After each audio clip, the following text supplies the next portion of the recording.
This project was a collaborative effort between my daughter Hope Arnaudville and I to win a monetary prize from our apartment management. The money definitely inspired us, but we had not ever made gingerbread houses together either and thought it would be fun to create our own. We set out to make 2 gingerbread houses, and it ended up turning into a village. It took a total of 8 hours within 2 days to complete. We definitely felt a sense of urgency and were stressed and pressed for time. There was a specific due date, but we mostly were concerned with the amount of people needed to vote for us to win anything. If we turned it in late, less people would be able to vote. We cleared off the kitchen table and worked from there until the project was complete. We put on some Christmas music to also inspire us and keep it fun and engaging. We started with 1 house apiece. Each of us tried different icings in piping bags to connect all walls and also to use throughout the decorating process.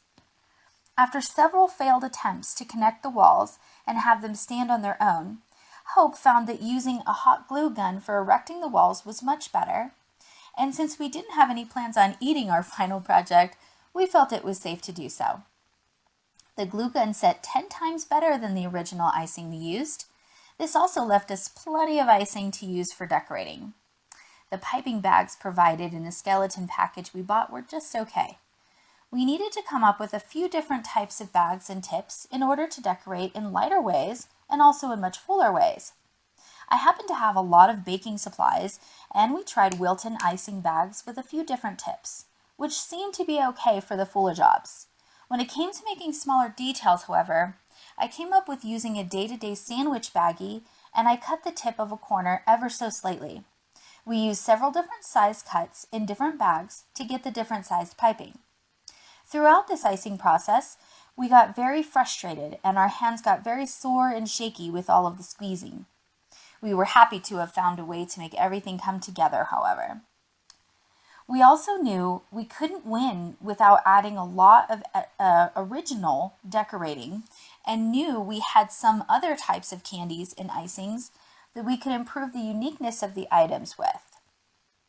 Once we completed our houses, it was on to a train pulling Christmas trees and a caboose, along with some little village homes, and for a final touch, we added small toys to make it seem more livable.